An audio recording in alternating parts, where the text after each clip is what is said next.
Hello everyone, আসসালামু আলাইকুম। কেমন আছেন আপনারা সবাই? আশা করি সবাই ভালো আছেন। আমি টাঙ্গাইল থেকে বলছি সীমা। আপনারা দেখছেন আপনাদের পছন্দের ইউটিউব চ্যানেল সীমা সংসার। আপনাদের সবাইকে স্বাগতম। আবার হাজির হয়ে গেলাম নতুন আরেকটি এপিসোড নিয়ে। আজকে আমি করে দেখাবো আলুর ঝুরি ভাজি। আলুর ঝুরি ভাজিটা করার জন্য এখানে আমি কিছু আলু নিয়ে নিছি। আলুর ঝুরি ভাজি করার জন্য এরকম সাইজের আলু নিয়ে নিতে হবে। আপনারা চাইলে একটু ছোটো সাইজেরও নিতে পারেন, সমস্যা নাই। তো আমি এরকম সাইজের আলু নিয়ে নিছি। এখন প্রথমে আলুর খোসাটা আমি ছাড়িয়ে নিব। অবশ্যই কিন্তু খোসাটা ছাড়িয়ে নিয়ে কাজটা করতে হবে, তা না হলে কিন্তু বেশি ভালো হবে না, আলুর ঝুরি ভাজিগুলা কালারটা সুন্দর আসবে না। তো খোসাটা ছাড়িয়ে আমি কয়েকবার ভালো মতো পানি দিয়ে ধুয়ে নিছি। ধুয়ে এইভাবে আমি রেখে দিছি পানিটা ঝরিয়ে রাখার জন্য। আর পানিটা ঝরিয়ে নিতে হবে এভাবে ছাকনাটা সেঁকে রেখে পানিটা ভালো মতো ঝরিয়ে নিলে তাহলে কিন্তু আপনার আলুর ঝুরি ভাজিগুলো একদম মুসমুসে হবে। আর একদম সুন্দর এরকম মুসমুসে হবে যেন চানাচুর যেভাবে মুসমুসা থাকে এরকম মুসমুসে হবে। তো পানি ঝরিয়ে নেওয়ার জন্য স্ট্যান্ডটার মাঝখানে একটু আমি খালি করে দিছি যেন পানিটা ওইদিকে যায়। তো পানিটা ঝরিয়ে নেওয়ার জন্য কিছুক্ষণ অপেক্ষা করতে হবে। এভাবে আমি কিছুক্ষণ রেখে দিব, পানিটা ঝরে যাওয়া পর্যন্ত ওয়েট করতে হবে। তো এইভাবে আমি রেখে দিব কিছুক্ষণ। এখন দেখতেছেন যে পানি কিন্তু কম পড়তেছে, ধীরে ধীরে পানিটা একদম পড়ে যাবে। আর আপনার চাইলে কিন্তু ফ্যানের বাতাসেও রেখে দিতে পারেন। দেখেন আলুটা আমি কীরকম মোটা সাইজের করে কেটে নিছি। এরকম মোটা সাইজের করলে ঝুরি ভাজিটা দেখতে সুন্দর লাগে। তো এরকম আমি মোটা সাইজের করে কেটে নিছি। আপনারা চাইলে পাতলা সাইজেরও করতে পারেন। ওদিকে পানিটা নিগড়িতে নিগড়িতে এইদিকে আমি অন্য কাজগুলো করে নেব। প্রথমে হালকা একটু তেল দিয়ে নিলাম কড়াইতে তেলটা দিয়ে একটু তেলটা গরম হওয়া পর্যন্ত অপেক্ষা করব। তেলটা গরম হয়ে গেছে, আমি এখানে কিছু কাঁচামরিচ ভেজে নেব আলুর ঝুরি ভাজির উপরটা দিয়ে দেওয়ার জন্য। এখানে আমি বড় সাইজের বা চিকন চিকন করেও কিছু কাঁচামরিচ কেটে নিছি এভাবে। তো আমার কিন্তু কাঁচামরিচটা ভাজি করা হয়ে গেছে, বেশি সময় নিয়ে ভাজা যাবে না। আর সাথে ওই তেলে আমি দিয়ে দিছি কিছু বাদামগুলো একটু সুন্দর করে ভাজতে হবে, একটু সময় নিয়ে বাদামটা ভাজতে হবে। আপনার চাইলে ডুবা তেলও ভাজতে পারেন, তবে বাদামের থেকে যেহেতু তেল উঠে এত তেলে না ভাজাটাই বেটার। এখন আমি এইভাবে বাদামগুলো ভাজি করে নিলাম। বাদামগুলো ভাজি করে সাথে সাথে কড়াইতে তেল ঢেলে দিব। বাদামগুলো প্রথমে উঠিয়ে নিতে হবে। তো উঠিয়ে নিয়ে আমি সাথে সাথে কড়াইতে তেল ঢেলে দিলাম। একটু বেশি তেলেই আলুর ঝুরি ভাজিগুলো রেডি করতে হবে। এখানে কাঁচা আলুই কিন্তু দিতে হবে।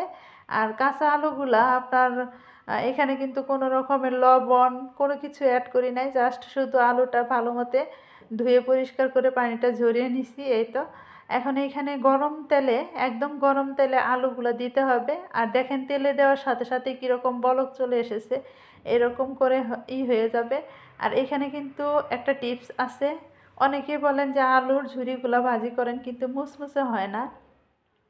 এখানে কিন্তু একটা টিপস আছে। টিপস হচ্ছে আলুর ঝুরি যখন আপনারা ভাজি করেন তখন অনেক পরিমাণ আলু একবারে দিতে যান, সেই জন্য বেশি ভালো হয় না।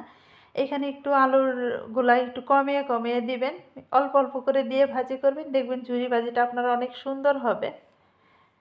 তো এপিট ওপিট করে কিছুক্ষণ সময় নিয়ে ভাজি করলাম। প্রথম অবস্থায় যে আমি আলুর ঝুরি ভাজিগুলো দিছিলাম তখন যেরকম তেলের অবস্থা ছিল এখন কিন্তু ওইরকম নাই, একদম তেলটা কিন্তু হয়ে গেছে। এখন কিন্তু তেলের মধ্যে ওইরকম আর ভুত ভুত সৃষ্টি হচ্ছে না। এখন এইখান থেকে আমি আলুগুলো উঠিয়ে নিব। আর যখন দেখবেন যে ভাজতে ভাজতে একসময় এমনিতেই বোঝা যাবে যে এগুলো মুসমুসে হয়ে গেছে, একদম কিন্তু মুসমুসে হয়ে গেছে। এখন তেলটা ঝরিয়ে ঝরিয়ে উঠিয়ে নিতে হবে। তো প্রথম ব্যাচ কিন্তু আমি উঠিয়ে নিছি, উঠিয়ে দ্বিতীয় ব্যাচটা দিয়ে দিছি। দিয়ে দেওয়ার সাথে সাথে এইভাবে একটু নেড়ে নিতে হবে যেন তাড়াতাড়ি তেলটা প্রত্যেকটা আলুর গায়ে লাগে, সেই জন্য। দ্বিতীয় ব্যাচটাও কিন্তু ভাজতে সময় লাগবে না, তাড়াতাড়ি হয়ে যাবে।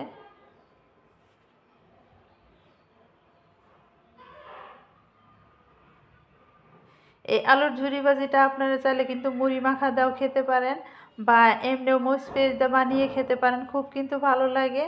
আর যে যেভাবে চান সেইভাবেই খেতে পারবেন, কোনো সমস্যা নেই। মুড়ি মাখা দা খেলেও কিন্তু খুব ভালো লাগে।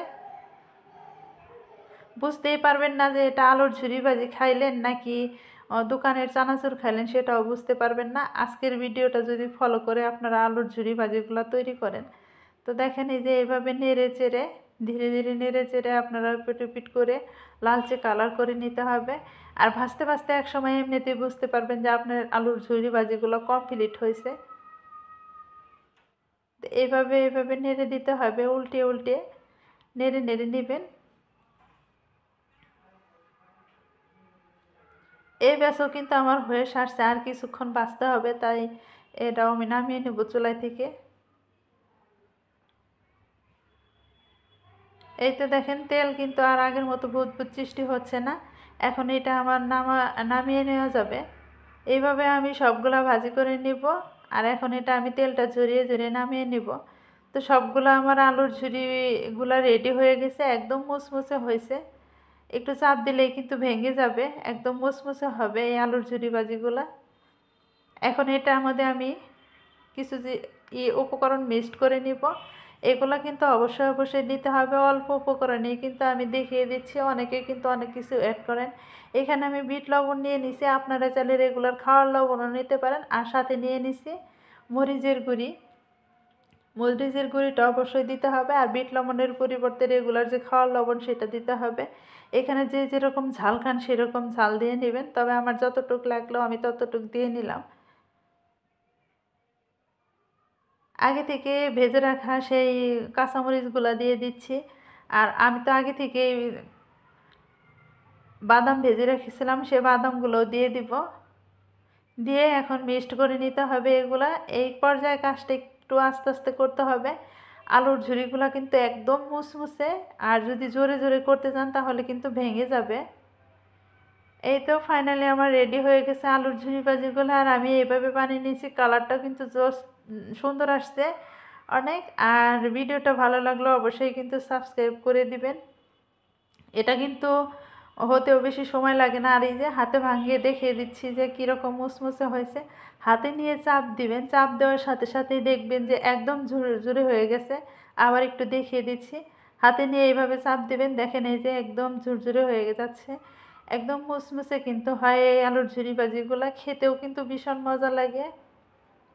যে যেভাবে চান সেভাবেই খেতে পারবেন। সময়ও লাগে কম, তাড়াতাড়ি হয়ে যায়, বেশি উপকরণও লাগে না।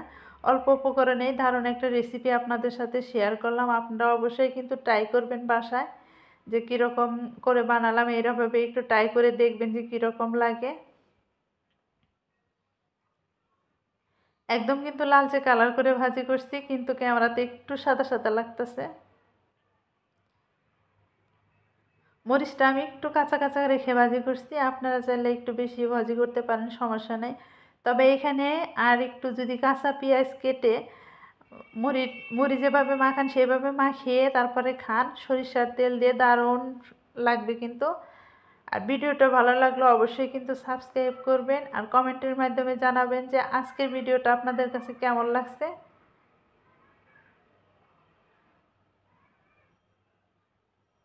তো আজকের মতো এই পর্যন্ত। সবাই ভালো থাকবেন, সুস্থ থাকবেন, আমার পরিবারের জন্য দোয়া করবেন। আজকের মতো এই পর্যন্ত। আসসালামু আলাইকুম, আল্লাহ হাফেজ।